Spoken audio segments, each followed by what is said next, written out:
Hello everyone, Giltar here with part 2 of my review of the 1:144 scale ART-1 model kit.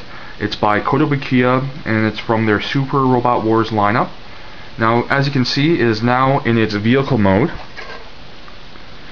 And I'll just show you what parts are sort of discarded in vehicle mode. So, you basically take apart everything except for the robot's torso and pelvis components and its head.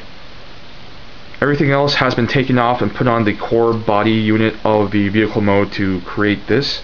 And you also have the 2 feet left over. So I would say, all in all, for a sort of a parts swapping, parts forming mecha model, it did a pretty good job. In that you don't really have a ton of different parts left over and just sort of sitting somewhere while you display this model in its vehicle form, in its alternate form. Overall, I really enjoy this model's vehicle form look. It's very sleek and a really just nice, sleek design to it. The lines, the angles are all nicely acute, very sharp details, and it looks like a really nice looking, space jet fighter vehicle. Now, it's not, able to avoid the sort of flaw of transforming mecha in anime, where most of them are more or less folded up robots. However, the ART-1 does a really good job in sort of incorporating or concealing many of its humanoid form parts, like the legs. I mean, pretty standard transformation design of just a folded back leg and foot, but I mean, it doesn't look too bad. The only thing that's, to me at least, that sticks out sorely are these 2 fists in the back here. Now, I didn't remove them simply because I don't want to remove fist parts unless I need to. I just want to avoid unnecessary sort of activities that could loosen the ball joints. But aside from that, I think it does a great job of concealing the robot parts. Now, it's very similar to the R1 in design in vehicle mode, because if I take the R1 down here, very similar concept of folded back legs, torso in the middle, the shoulder components become the wings, top mounted side guns. I only have one right now in, and then normally you could put a mounted long beam rifle type of unit. But I think that the R1 just is more obtrusive in its design.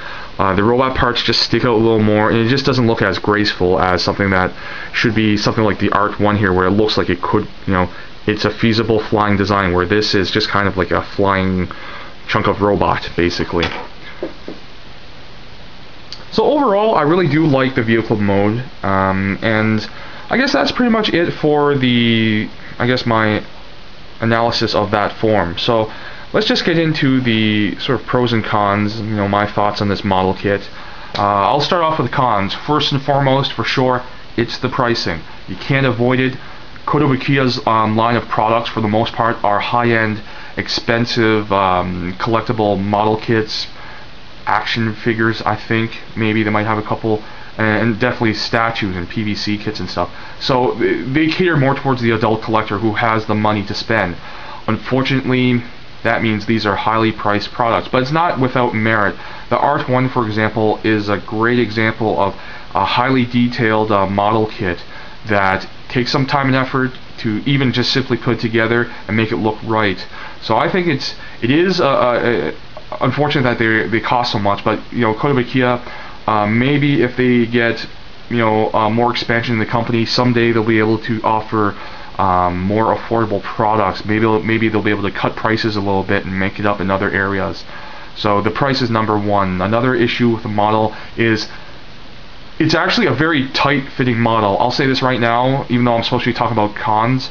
This is a really solid model kit. It's more solid than the R2. And it's just as solid as any good master grade Gundam kit, for sure.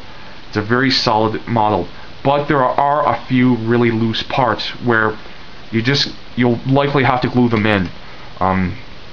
So that's an unfortunate aspect.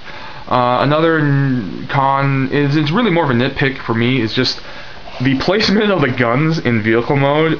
They stick out like a sore thumb. They're just like, you have these huge honking guns on this otherwise sleek looking vehicle form, and they just sort of break the look of the dynamic, sharp looking, space jet fighter. I'm not a fan of how the guns are just kind of out there and just kind of stuck on, so I'm not a big fan of that.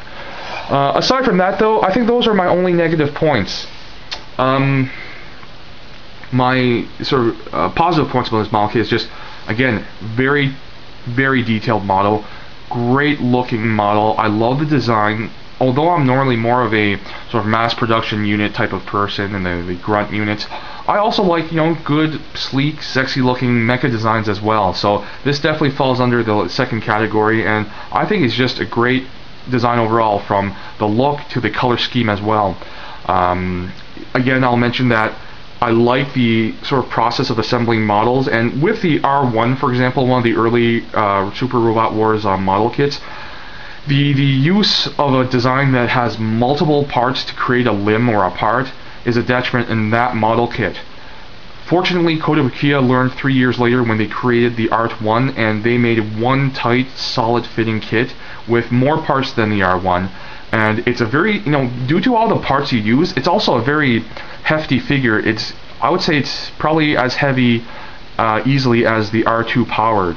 It's just a dense feeling figure, or model rather, has a really substantial feel in the hand, and it just makes it feel more like towards an action figure product rather than a more traditional sort of flimsy model kit that you don't really want to touch too often. It looks pretty, but don't touch it.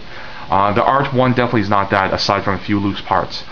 And I think that's it. I mean, I really, like I said, I can't recommend this model to anybody who's more of a casual modeler or somebody who just wants to see what models are like. I definitely recommend, if you want to see what model kits are like, especially if you're interested in mecha, go for Bandai's Gundam kits. Go for like the high grade 1 to 144 scale kits, or their high grade or no graded 1 to 100 scale kits. Easy to put together, very nice looking, great articulation, and not a lot of monetary investment. When you decide, if you decide you really want to get into models, then consider going to things like Kotobukiya's model lines, but I just can't say you guys should go for that. On the other end, if you are a more serious modeler, go for something like this if you have the money to spend. Definitely well worth the effort. Looks good out of the box assembled, but there's a lot of potential for increased painting, modification, and just essentially making it look, bringing its full potential out. There's a lot of opportunity to do that. So I definitely recommend this kit for sure for those type of hobbyists. So that's my review. I hope you guys enjoyed it and got something out of it. I also want to mention something else. I kept forgetting about it in my first two SRW reviews, but I want you guys to check out Versus Z's reviews of these Kotobukiya kits, both Super Robot Wars and Armored Core. Most of you guys should know Versus Z, but if you don't, I'll post a link of his videos on my description for this video. But definitely head over there and check out his reviews. They're great, and he was the one who showed me Kotobukiya's Super Robot Wars model line. His Wildwurger review was one of my first reviews I saw on YouTube when I got into models, and I thought that was such a nice looking model kit. And I really liked how Versus Z pointed out all the sort of good points and flaws of it, and tried to temper the sort of, I guess, tendency for people to be like, okay, well, if it's not up to Bandai Gundam standards, it's not worth it. Totally not it at all. But it's just that these model kits, especially the earlier ones, do have issues that you kind of have to deal with. But I think they're well worth it. The Super Robot Wars and other Kotobukiya model kits bring a sense of style that you just can't get in the Gundam franchise. So it's definitely a great alternative to something else, so that if you are tired of Gundam or want something of a change, explore this company's product lines, and other companies' product lines as well. But again, just keep in mind, these things are more expensive. They cost more, so that's something else to consider. So yeah, thanks for watching, and I'll be back soon with another review.